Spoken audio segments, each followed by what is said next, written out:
Hello everyone, कैसे हो सारे। आई होप कि आप सभी एकदम ठीक होंगे, स्वस्थ होंगे, मस्त होंगे और अपनी पढ़ाई में एकदम व्यस्त होंगे। और आज हम करने वाले हैं तुम्हारी क्लास 9th मैथमेटिक्स की एनसीईआरटी बुक का चैप्टर 1 जो कि है नंबर सिस्टम्स। और आज हम करेंगे इसकी एक्सरसाइज 1.4। तो इस एक्सरसाइज को स्टार्ट करने से पहले मैं तुम्हें एक चीज़ बता देता हूँ कि ये एक्सरसाइज जो मैं तुम्हें करवाने वाला हूँ 1.4, ये एनसीईआरटी के इस साल के न्यू सिलेबस के अकॉर्डिंग है। क्योंकि एनसीईआरटी का सिलेबस पिछले साल इस 1.4 एक्सरसाइज के लिए अगर मैं बोलूं तो कुछ और था। पिछले साल इस 1.4 एक्सरसाइज में सिर्फ 2 ही क्वेश्चन थे जो किसी अलग कॉन्सेप्ट पर बेस्ड थे।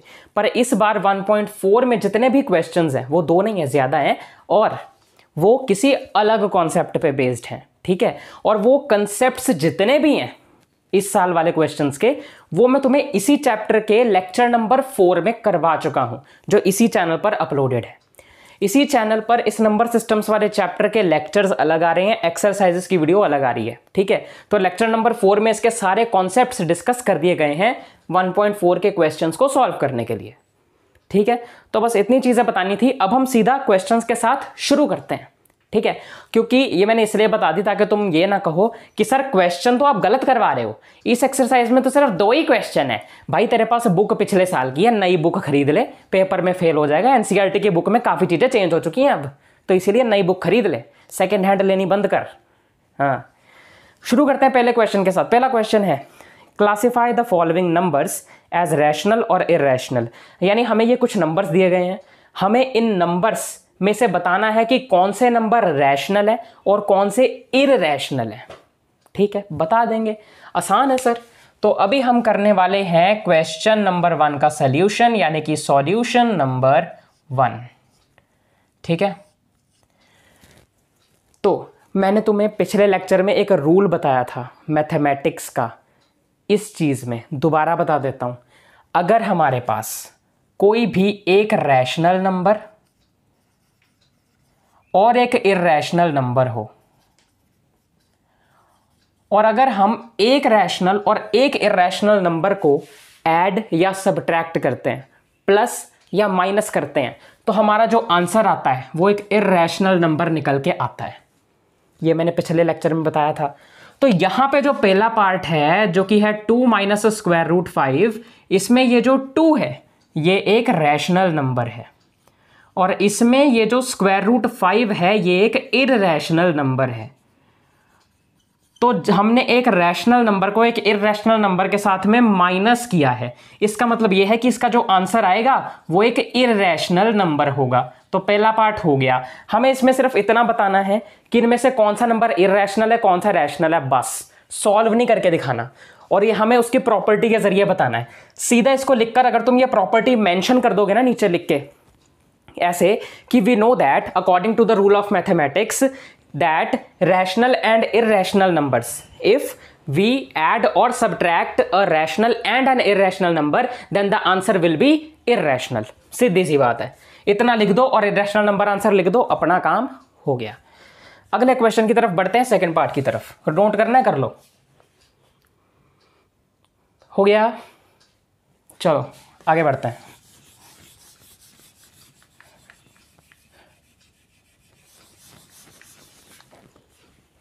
सेकेंड पार्ट की तरफ। सेकेंड पार्ट है 3 plus square root 23 minus square root 23। अब इसको मैं ऐसे भी तो लिख सकता हूं, इस ब्रैकेट को अगर मैं हटा दूंगा तो कोई फर्क तो पड़ेगा नहीं, हटा देते हैं। 3 plus square root 23 minus square root 23। अब plus square root 23 minus square root 23 cancel हो गया, बचा मेरे पास में 3। और 3 क्या है? 3 एक रैशनल नंबर है, तो बस हो गया अपना आंसर, ये रैशनल नंबर है। सीधी सी बात है। अब कई कहेंगे सर 3 कैसे रैशनल नंबर हुआ? भाई रैशनल नंबर क्या होता है? जिसको बटे की शक्ल में लिखा जा सकता है, जिसको न्यूमरेटर डिनोमिनेटर की फॉर्म में लिखा जा सकता है ना। तो 3 को हम 3/1 भी तो लिख सकते हैं। लिख सकते हैं कि नहीं लिख सकते? गलत थोड़ी हो जाएगा। तो 3/1 3 को हम लिख सकते हैं, यानी कि 3 को इस तरीके से लिख सकते हैं, और ये एक रैशनल नंबर ही तो है, तो 3 भी तो एक रैशनल नंबर हुआ ना। हुआ कि नहीं हुआ? हुआ, बिल्कुल हुआ। चलो नोट करो, आगे बढ़ते हैं तीसरे पार्ट की तरफ। हो गया, कर लिया नोट। चलो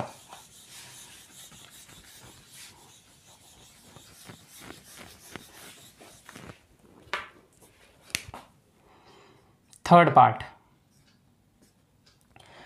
पार्ट है 2 square root 7 upon 7 square root 7।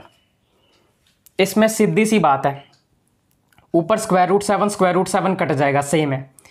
कितना बचा 2/7। 2/7 क्या है, रैशनल नंबर है, सीधी सी बात है, इसमें क्या बोलना था, हो गया। इसमें क्या था, कर लो नोट, आगे बढ़ते हैं।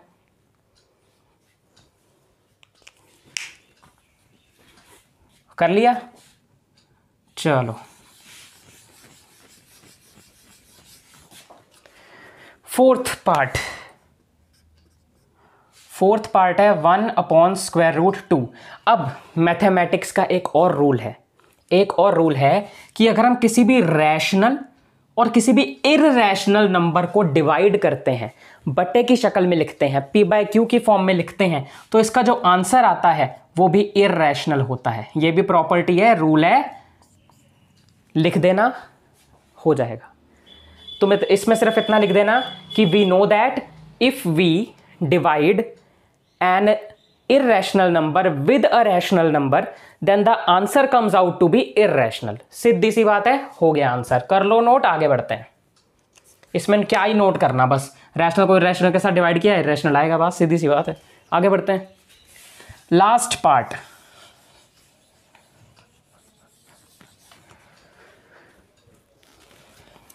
टू पाई। तो यार देखो यहां पे क्या हो रहा है, मैंने तुम्हें पहले ही बताया, एक ही चीज है, रैशनल नंबर को किसी इररैशनल नंबर के साथ ऐड, सब्ट्रैक्ट, डिवाइड वाला भी हमने देख लिया, और मल्टीप्लाई वाला रूल भी होता है। मल्टीप्लाई करोगे तो भी इररैशनल नंबर ही आएगा। तो यहां पे 2 एक रैशनल नंबर है, और यहां पे ये जो पाई है ये एक इररैशनल नंबर है। तो हमने एक रैशनल नंबर को एक इररेशनल नंबर के साथ मल्टीप्लाई कर दिया, क्योंकि 2 इंटू पाई लिखा है तो इसको मैं 2 ऐसे मल्टीप्लाई बाय पाई लिखूं, एक ही बात है। तो मैंने मल्टीप्लाई किया है एक रैशनल और एक इररेशनल नंबर को, तो इसका मतलब इसका जो आंसर आएगा वो भी इररेशनल नंबर ही होगा। जहां पर तो हमारा रूल लग रहा है वो तो सीधा सीधा तुम लगा दो। इन 2 क्वेश्चंस में सॉल्व करके दिखाना था थोड़ा बहुत, तो वो मैंने करके दिखा दिया। डन है, आसान क्वेश्चन था, नोट कर लो। आगे बढ़ते हैं अब हम सेकंड क्वेश्चन की तरफ। चलो अब हम करते हैं क्वेश्चन नंबर 2। क्वेश्चन नंबर 2 है simplify each of the following expressions. Camera हिल गया क्या? नहीं, सही है। तो सीधी सी बात है, हमें ये कुछ पार्ट्स दिए गए हैं, एक्सप्रेशंस का मतलब यही होता है जो पार्ट्स दिए हुए हैं, इनको सॉल्व करना है। सिंप्लीफाई करना है मतलब सॉल्व करना है। कैसे करेंगे, पहले पार्ट से शुरू करते हैं। पहला पार्ट है 3 plus square root 3 into 2 plus square root 2। तो जब हमारे पास कोई ऐसा नंबर होता है, कुछ ऐसा पार्ट होता है जिसमें चारों ही नंबर अलग अलग हों, 3 स्क्वायर रूट 3, 2 स्क्वायर रूट 2, तो इसमें क्या करना होता है, सबसे पहले तो पहले वाला जो ब्रैकेट है, जो पहले वाला पार्ट है, उसका पहले वाला नंबर 3 ये जो है, इसको यहां पे लिख देना है, और दूसरे वाला ब्रैकेट पूरा का पूरा उठा के इसके साथ ऐसे मल्टीप्लाई कर देना है, 2 प्लस स्क्वायर रूट 2। फिर पहले ब्रैकेट का दूसरा नंबर इसके आगे वाले साइन के साथ यहां लिख देना है, जैसे प्लस स्क्वायर रूट 3 है यहां पे, तो वही प्लस स्क्वायर रूट 3 यहां, और इसको फिर से इसके साथ मल्टीप्लाई, 2 प्लस स्क्वायर रूट 2। ये हो गया पहला स्टेप। दूसरा, फिर क्या करो, 3 को पहले इसके साथ मल्टीप्लाई करो, 3 2 जा 6, फिर ये प्लस का साइन डालो, फिर 3 को इसके साथ मल्टीप्लाई करो, 3 इंटू स्क्वायर रूट 2 प्लस, फिर इस स्क्वायर रूट 3 को इस 2 के साथ मल्टीप्लाई करो, यानी कि 2 इंटू स्क्वायर रूट 3, फिर इसको इसके साथ मल्टीप्लाई करो, ये वाला साइन डाल के प्लस का, फिर square root 3 into square root 2 कितना हो गया, square root 3 into square root 2 कितना हो गया, अगले स्टेप में देखते हैं। अब 6 तो एज इट इज रहा, अब 3 into square root 2 plus 2 into square root 3, इसको भी एज इट इज लिखेंगे, इसमें से तो कुछ कॉमन भी नहीं आ रहा, ठीक है। फिर ये square root 3 into square root 2 कितना हो गया, स्क्वायर रूट 3 इंटू 2 यानी कि स्क्वायर रूट 6, इतना ही हुआ। देखो जब भी हमारे पास में ना स्क्वायर रूट में अलग अलग ऐसा जैसे square root 3 into square root 2 आता है ना, इसको हम ऐसे लिख सकते हैं स्क्वायर रूट के अंदर ऐसे 3 इंटू 2 और फिर स्क्वायर रूट के अंदर ये 3 2 जा 6 ऐसे आया ये। ठीक है, इस तरीके से ये अलग है। अब बस हो गया, आंसर यही है। अब क्या करना है, आगे आंसर ये लो, कर लो नोट। अब तुमको क्या सर और सिंप्लीफाई करो ना, जरूरत नहीं है, वो सिर्फ टाइम लगेगा ज़्यादा अगर तुम और आगे बढ़ाते जाओगे। आंसर यही है, इतना ही अगर तुम एग्जाम में करके आ गए ना, यहाँ तक निकाल दिया, पूरे नंबर मिल जाएंगे और कुछ एक्स्ट्रा लिखने की जरूरत ही नहीं है, सीधी सी बात है। चलो आगे बढ़ते हैं, सेकंड पार्ट करते हैं। इतना नोट करो, हो गया? हो गया? वीडियो पॉज करो, फटाफट नोट कर लो। हो गया? हो गया क्या नहीं बताओ? चलो आगे बढ़े, सेकंड पार्ट करते हैं। हो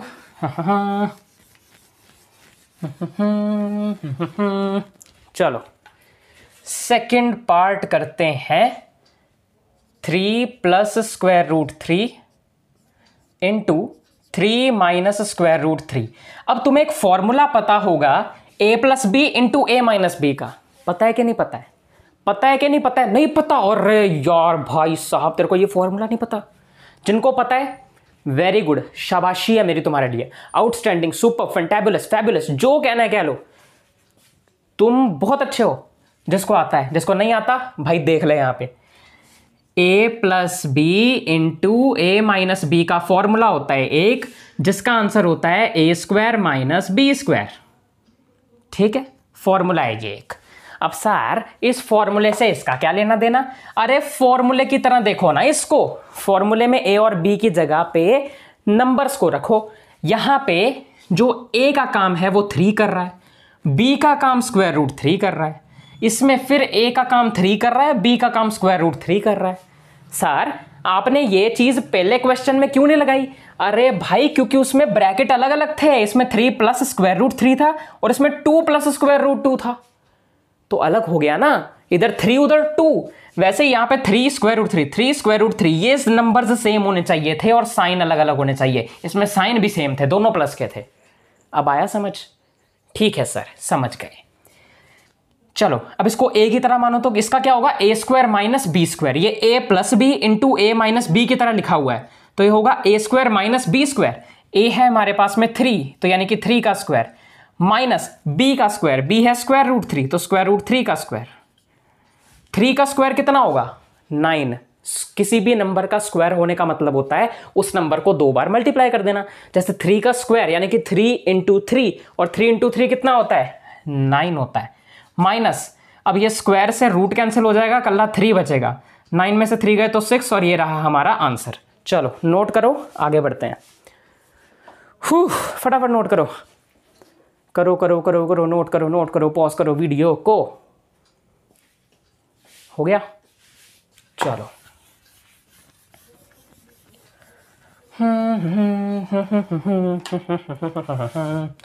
थर्ड क्वेश्चन, थर्ड पार्ट मतलब square root 5 minus square root 2 का होल स्क्वायर।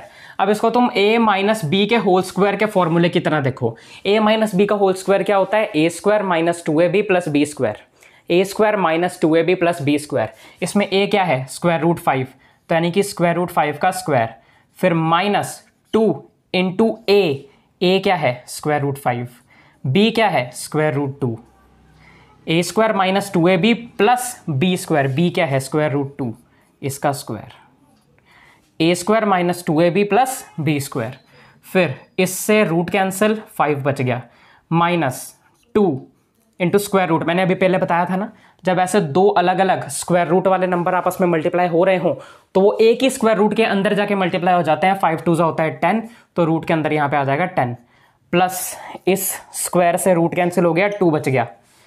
अब ये वाला 5 और ये प्लस 2 कितना हो गया? 7 हो गया। नहीं समझ में आया?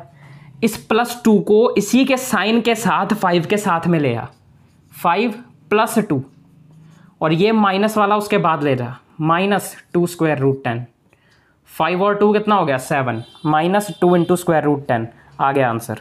चलो करो नोट, नोट कर लो भाई, नोट कर लो, नोट कर लो। हो गया? हो गया? नोट हो गया कि नहीं हो गया? हो गया? अरे कर लिया कि नहीं? कर लिया? चलो रब कर देते हैं। सर आप इतना क्यों बोलते हो कर लिया कि नहीं कर लिया? भाई पता तो होना चाहिए तुमने किया कि नहीं किया। पर सर आप तो हमें सुन ही नहीं सकते। अरे तुम्हारे मन की हर बात पढ़ सकता हूं मैं। सुन क्यों नहीं सकता मैं तुम्हें? बिल्कुल सुन सकता हूं। चलो अगला, √5 माइनस √2 इंटू √5 प्लस √2। ये भाई a minus b into a plus b का फॉर्मूला लग गया। सर वो तो a plus b into a minus b था।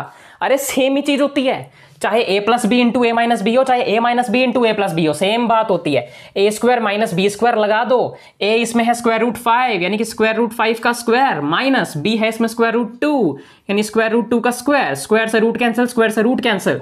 इधर बचा 5, इधर बचा 2, 5 में से 2 गए 3, अपना आंसर आ गया डन। चलो नोट करो, सेकंड क्वेश्चन डन हो गया। थर्ड क्वेश्चन करते हैं। अब हम करते हैं क्वेश्चन नंबर 3 का सॉल्यूशन। तो तुम्हारा क्वेश्चन नंबर 3 है, recall pi is defined as the ratio of the circumference of a circle to its diameter. तो हमें कहा जा रहा है कि याद करो कि जो पाई है वो रेशियो था सर्कमफ्रेंस और डायामीटर का, यानी सर्कमफ्रेंस के बटे में डायामीटर के बराबर था पाई। ये तुम याद करो। क्वेश्चन में कहा जा रहा है आगे, that is pi is equal to c/d, वही मैंने लिख दिया। This seems to contradict the fact that pi is irrational. कहते कि ये जो चीज है ये उस चीज को कॉन्ट्राडिक्ट कर रही है, यानी कि मना कर रही है, या कहूं तो जब कहते हैं ना कि टक्कर हो रही है, अपनी ही बात को गलत साबित कर रही है ये चीज। क्या? कि पाई एक इर्रेशनल नंबर है। यानी कि इर्रेशनल नंबर क्या होता है? जिसको बटे की शक्ल में नहीं लिखा जा सकता, जिसको p/q की फॉर्म में नहीं लिखा जा सकता, वो इर्रेशनल नंबर होता है कि नहीं? पर पाई को हमने पहले पढ़ा कि ये इर्रेशनल है, पर इसको बटे की शक्ल में भी लिखा जा रहा है। तो ऐसा कैसे? ये हमसे पूछा जा रहा है कि वो कॉन्ट्राडिक्ट कर रहा है, यानी कि अपनी ही चीज को गलत बता रहा है, वो प्रूफ कर रहा है कि पाई बेल ने बोला एनसीईआरटी बुक ने कि ये इरेशनल नंबर है। फिर वो बता रहे हैं, पिछली क्लासेस में उन्होंने बताया था कि पाई सर्कमफ्रेंस अपॉन डायमीटर यानी कि बटे की शक्ल में लिखा जाता है। तो ये इरेशनल कैसे हुआ, ये हमसे पूछा जा रहा है। आगे भी पढ़ लेते हैं। How will you resolve this contradiction, यानी कि तुम इस कॉन्ट्राडिक्शन को कैसे सही करोगे। कॉन्ट्राडिक्शन यानी कि ये जो गलती हुई है, ये जो हमें पता चला है कि पाई इरेशनल है पर फिर भी इसको बटे की शक्ल में लिखा जा रहा है, तो अब भी ये इरेशनल कैसे हुआ, ये पूछा जा रहा है। बताता हूं, बहुत आसान है। सबसे पहले ना मैं तुम्हें बोल के बता देता हूं कि इसका आंसर है क्या, फिर मैं तुम्हें बताऊंगा कि तुम्हें लिखना क्या है। पाई की ये जो वैल्यू है सर्कमफ्रेंस अपॉन डायामीटर वाली, ये वैल्यू है हमारे पास में 22/7, जो तुमने पढ़ी भी होगी, पिछली क्लासेस में पढ़ा है ना कि पाई जो है वो 22/7 के बराबर होता है। पढ़ा हुआ है ना? नहीं पढ़ा तो अब जान लो, रट्टा मार लो, घोल के पी जाओ कि 22/7 के बराबर होता है पाई। ठीक है, ये तो हमने पिछली क्लासेस तक पढ़ा हुआ है। अब वो कह रहे हैं कि अगर ऐसा या बटे की शक्ल में है तो इरेशनल कैसे हुआ। तुमने कहा इरेशनल है, इरेशनल कैसे हुआ? अब बताओ, जो 22/7 है ना, वो इसकी एक्चुअल, रियल या सही वैल्यू नहीं है। अभी तक तुमने अपनी छोटी क्लासेस में पाई की 22/7 वाली वैल्यू इसलिए यूज करी है ताकि तुम्हारी कैलकुलेशन इजी हो जाए, मैथ्स में सम सॉल्व करने का तरीका इजी हो जाए। इसीलिए तुमने 22/7 या फिर एनसीईआरटी बुक ने अभी तक 22/7 तुमसे लिखवाया है इसको। ठीक है, पर इसकी एक्चुअल वैल्यू 22/7 नहीं है। इसकी एक्चुअल वैल्यू है वो जो डेसिमल एक्सपेंशन में लिखी जाती है, जो नॉन टर्मिनेटिंग नॉन रिकरिंग होती है, और ये इसकी एक अप्रोक्सीमेट वैल्यू है, सिर्फ कैलकुलेशंस को आसान करने के लिए रखी गई है। इसकी एक्चुअल वैल्यू बताऊं क्या है? इसकी एक्चुअल वैल्यू 3.14, ऐसे करते करते आगे ना बढ़ती जाती है मतलब कभी खत्म नहीं होती और ना ही रिपीट होती है। तो non terminating non recurring decimal expansion 3.14 से शुरू होकर बढ़ता ही जाता है, वो होता है पाई की वैल्यू। और तो और अगर तुम इसे डिवाइड करके भी देख लो ना तो भी यही आंसर आएगा, जो कि नॉन टर्मिनेटिंग नॉन रिकरिंग होगा। और हमें पता है कि ऐसा डेसिमल एक्सपेंशन जो कभी खत्म ना होता हो, जो कभी रिपीट भी ना होता हो, वो इर्रेशनल होता है। ठीक है, अब बात आती है कि एग्जाम में तुम इसे लिखोगे कैसे। एग्जाम में तुम इसे इस तरीके से लिखोगे, ध्यान से सुनना और साथ साथ में लिखते भी रहना। अगर चाहो तो वीडियो को स्लो कर सकते हो, पर साथ साथ में लिखना जरूर। सबसे पहले तो we know that the pi is equal to C by D, that is 22/7, but this is not an actual value of pi, this is an approximate value, and the actual value of pi is in their decimal expansion, which is 3.14 ... which is non-terminating non-recurring and hence it is an irrational number। चलो सीधी सी बात है, मैंने तुम्हें बोल के बता दी है वीडियो में, और तुम अब इस चीज को मेरे बोलते हुए साथ साथ में लिखो। ठीक है, दोबारा से वीडियो को पीछे करो, दोबारा से सुनो, फिर पीछे करो, फिर सुनते हुए लिखो, और फिर उसके बाद खुद से एक बार लिखो, रट्टा मार लो इस लाइन को। यही इस क्वेश्चन का आंसर है। ठीक है, चलो आगे बढ़ते हैं। अभी तीसरा क्वेश्चन का इतना कुछ नोट करना है तो कर लो, वैसे क्या ही नोट करना है इसमें। आगे बढ़ते हैं अभी फोर्थ क्वेश्चन की तरफ। हमारे पास जो क्वेश्चन नंबर 4 है वो है represent square root 9.3 on the number line. तो इस क्वेश्चन को सॉल्व करने के लिए हमें कंपास स्केल वगैरह की ज़रूरत है, तो वो मैं पेज पर करवाने वाला हूं तुम्हें। ठीक है, क्योंकि मेरे पास इतनी बड़ी कंपास, इतना बड़ा स्केल नहीं है जो तुम्हें बोर्ड पर मैं उसे सॉल्व करवा सकूं। तो उसे हम पेज पे करेंगे आराम से, अच्छे से, ध्यान से। और हाँ, पेज पर सम सॉल्व करवाते हुए एक फिल्टर लगा होगा येलो कलर का, तो उससे तुम वीडियो छोड़ के मत भाग जाना, कैमरा खराब नहीं हुआ है। वो सिर्फ इसलिए ताकि तुम्हें वो अच्छे से दिखाई दे, क्योंकि पेज पर मैं जो भी लिखूंगा ना वो तुम्हें और ज़्यादा अच्छे से विजिबल हो, क्लियरली दिखे, इसीलिए वो फिल्टर ऐड करना पड़ता है येलो से कलर का। बाकी कराऊंगा तो तुम्हें एकदम अच्छे से, एकदम बढ़िया तरीके से। तो चलो शुरू करते हैं फोर्थ क्वेश्चन को करना। तो अब हम करेंगे represent square root 9.3 on the number line. अब मैंने तुम्हें पिछले लेक्चर में बताया था कि अगर हमारे पास स्क्वायर रूट में कोई भी पॉजिटिव रियल नंबर हो, जैसे कि यहाँ पर 9.3 है, तो उसको नंबर लाइन पे कैसे दिखाया जाता है मैंने 3.5 के एग्जाम्पल से पिछले लेक्चर में तुम्हें बताया था। अब यहाँ पे 9.3 भी हम उसी तरह से करेंगे। ठीक है, तो ध्यान से सुनना। सबसे पहले तो तुम्हें पता है कि स्क्वायर रूट के अंदर जितना भी नंबर होता है उतने यूनिट की हमें सबसे पहले लाइन बनानी होती है स्केल की मदद से। तो 9.3 यूनिट या 9.3 सेंटीमीटर मैं कहूँ, उसकी लाइन हमें बनानी होगी। तो चलो पहले बना लेते हैं। पहले 0 से लेकर 9 तक की लाइन, और फिर 1, 2 और 3, 3 यूनिट और आगे, ये हो गया 9.3 यूनिट की लाइन। और हाँ, ये सब तुम्हें पेंसिल से करना है, पेंसिल से। मैं पेन से कर रहा हूँ क्योंकि वीडियो में पेन ज़्यादा अच्छे तरीके से दिखाई देता है। ठीक है, तो ये 9.3 यूनिट की हमारे पास हो गई एक लाइन। लाइन के जो एंड्स हैं उनको मैं A और B नाम दे देता हूँ। अब यहाँ इस B से मैं 1 यूनिट की लाइन एक्स्ट्रा और बनाऊंगा, और ये तुम्हें भी बनानी है। तो ये 0 से 1 तक की 1 यूनिट की एक्स्ट्रा लाइन में यहाँ पे एक और बना देता हूँ। अब ये एक्स्ट्रा लाइन 1 यूनिट की हुई, और इस एंड को मैं नाम दे देता हूँ C। अब इससे अगली चीज़ है कि ये जो A से लेकर C तक की पूरी लाइन है, हमें इसका सेंटर ढूंढना होता है। अब इसका सेंटर हम कैसे ढूंढते हैं? इसका सेंटर ढूंढने के लिए हम लेंगे कंपास, उसको AC लाइन का आधा हम अंदाजे से कुछ भी मान लेते हैं, समझ लो इतना है, तो इससे थोड़ी सी ज़्यादा कंपास खोलनी है, और फिर C पॉइंट पर यहाँ पे कंपास रख के ऊपर नीचे हमें इस तरीके से आर्क लगानी होती है, और ऐसे ही फिर A पॉइंट पे रख के हमें इन 2 आर्क्स को काटना होता है। जैसे ये मैंने कट कर दी, तो C वाली पॉइंट से ऊपर वाली आर्क थोड़ी अच्छे से दिखाई दे कट हुई, तो मैं सही से कर देता हूँ, ये ऐसे हो गया। अब इससे अगला स्टेप, ये क्रॉस के जो इधर वाला ये सेंटर और ये वाला सेंटर आपस में जोड़ देंगे। स्केल से एक लाइन बनाकर ये मैंने जोड़ दिया, और ये लाइन ने इस ए से लेकर सी तक वाली लाइन को जिस पॉइंट पे कट किया उस पॉइंट को मैं ओ नाम दे दूंगा, और ये ओ ही इस पूरी एसी लाइन का सेंटर होने वाला है।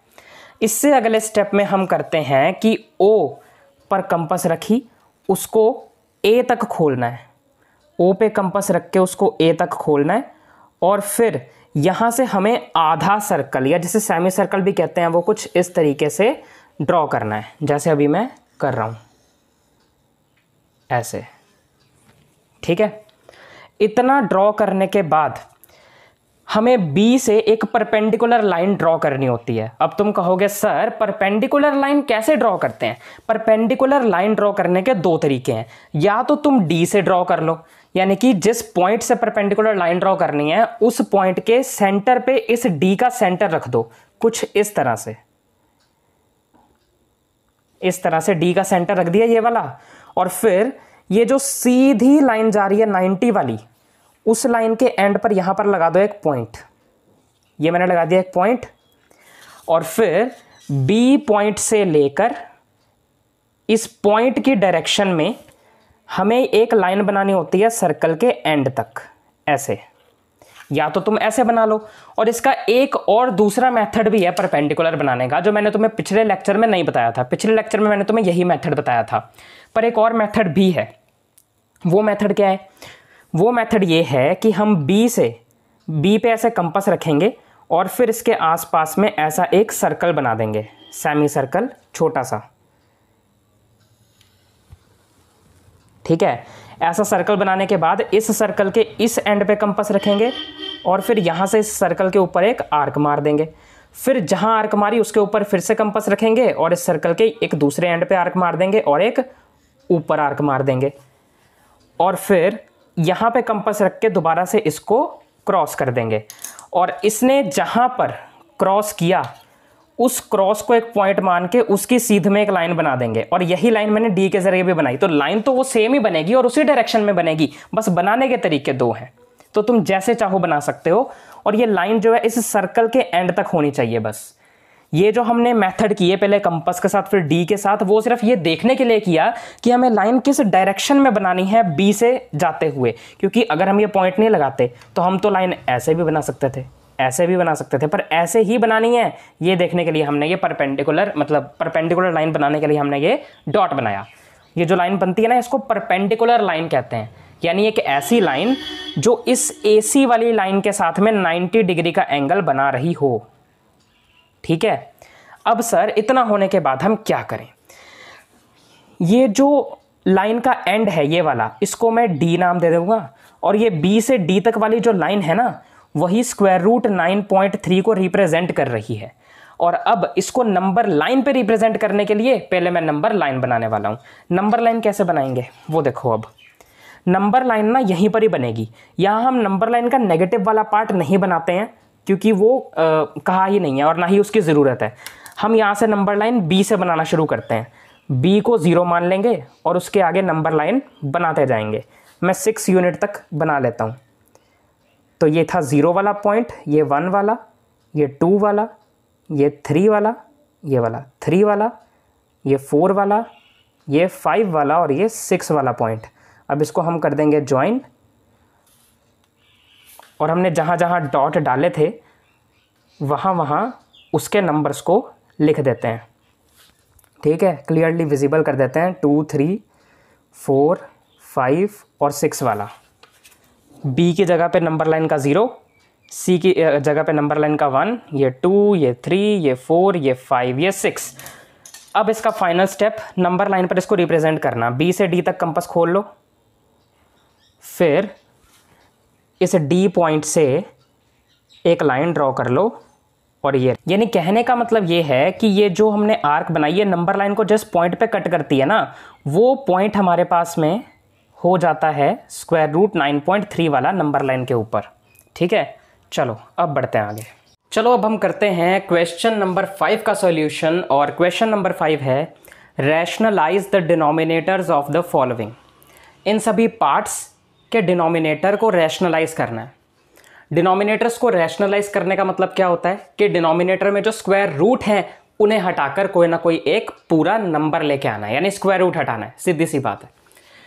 सबसे पहले पहला पार्ट करते हैं, 1/√7। कैसे करेंगे? स्क्वायर रूट में जो भी नंबर हो डिनोमिनेटर में उसको ऊपर नीचे मल्टीप्लाई कर दो, पहला स्टेप, बस पहला स्टेप और आखिरी स्टेप यही करना है। √7 × 1 √7 डिवाइडेड बाय कोई भी दो स्क्वायर रूट वाले सेम नंबर को मल्टीप्लाई किया जाए, √7 × √7, तो वो नंबर बाहर आ जाता है, यानी कि 7 रह जाएगा। और ये रहा पहले क्वेश्चन का आंसर। ठीक है, अब एक चीज का ध्यान रखना, किसी भी नंबर को 1 से मल्टीप्लाई करेंगे तो वो नंबर ही आता है ना, जैसे कि 2 1 ज़ा 2, 3 1 ज़ा 3, 14 1 ज़ा 14, 13 1 ज़ा 13, 42 1 ज़ा 42, यानी किसी भी नंबर को 1 से मल्टीप्लाई करो वो नंबर ही आएगा। तो √7 × 1 √7 ही होता है। ठीक है, आगे बढ़े। सेकंड पार्ट है 1/√7 - √6। अब देखो, अगर हमें ऐसा कोई डिनोमिनेटर दिया हो जिसमें दो रूट अलग अलग प्लस या माइनस हो रहे हो, तो वैसे ही ऊपर नीचे मल्टीप्लाई करो बीच का साइन चेंज करके, यानी √7 + √6, ऐसे डिवाइड कर दो √7 + √6 के साथ। ठीक है, मल्टीप्लाई कर दें, करो, बिल्कुल करो। 1 × दिस, यही चीज़ आ जाएगी, √7 + √6 अपॉन दिस इंटू दिस, यानी ये तो हो गया a - b into a + b का फॉर्मूला, जो कि होता है a² - b²। तो इसमें a क्या है? √7, तो उसका स्क्वायर, माइनस b का स्क्वायर, b क्या है? √6, तो √6 का स्क्वायर। आगे बढ़ते हैं, ऊपर वाला तो वैसा का वैसा ही रहेगा, √7 + √6 अपॉन इसके स्क्वायर से इसका रूट कैंसिल, इसके भी स्क्वायर से इसका रूट कैंसिल, ये बचा 7 - 6, और ये आ जाएगा √7 + √6 अपॉन 7 में से 6 गए तो 1। अब 1 लिखो या ना लिखो तुम्हारी मर्जी, आंसर है √7 + √6। डिवाइडेड में 1 लिखना है लिखो, नहीं लिखना है मत लिखो। इसका आंसर √7 + √6 अकेला भी लिख सकते हो, और यहाँ पर बटे में या डिनोमिनेटर में 1 लिख कर भी कर सकते हो गया। नोट कर लो, अगला क्वेश्चन करते हैं, थर्ड वाला। करो, नोट कर लो, नोट जल्दी से जल्दी नोट करो, फिर मैं इसको इरेज करता हूँ और कराता हूँ तुम्हें थर्ड क्वेश्चन। हो गया? हो गया, चलो कर देता हूँ इरेज, कर देता हूँ इरेज।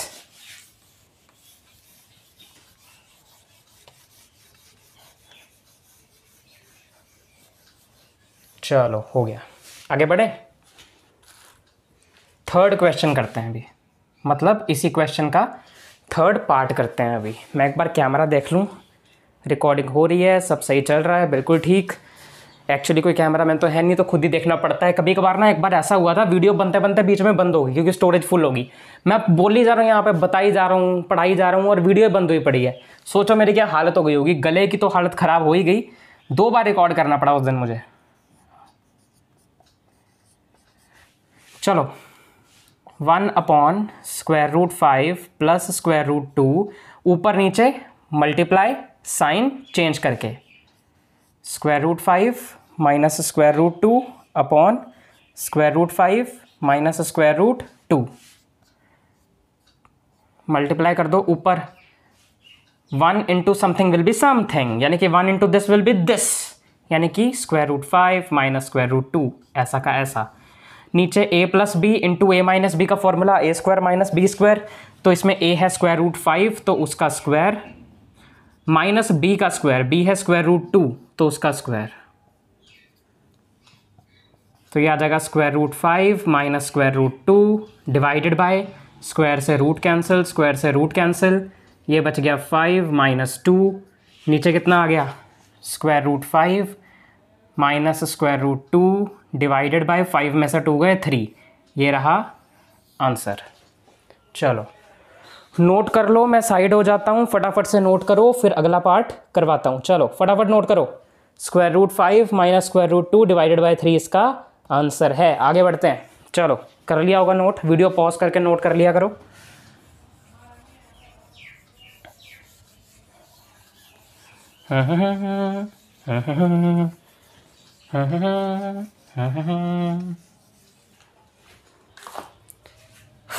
फोर्थ पार्ट,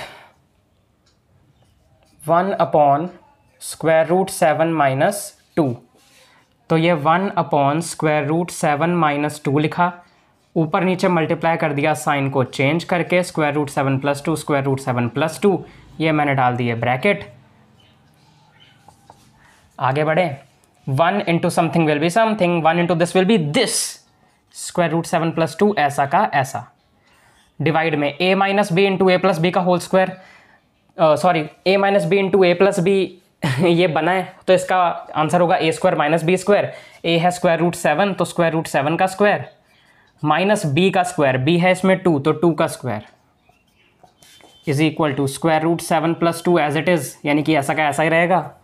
डिवाइड में स्क्वायर से रूट कैंसिल, तो ये बन गया 7 माइनस 2 का स्क्वायर होता है 4, तो ये आ गया 4, तो √7 + 2 डिवाइडेड बाय 7 में से 4 गए 3, ये हो गया हमारा आंसर।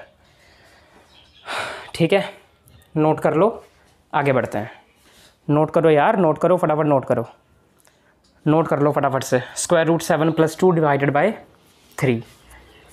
साथ साथ में मैं आंसर चेक करता जा रहा हूँ मेरा कि सही है या नहीं। ओके, तो इसी के साथ हमारी एक्सरसाइज 1.4 ख़त्म होती है। इस वीडियो को ख़त्म करने से पहले तुम लोगों को थोड़ी सी बातें बता देता हूँ।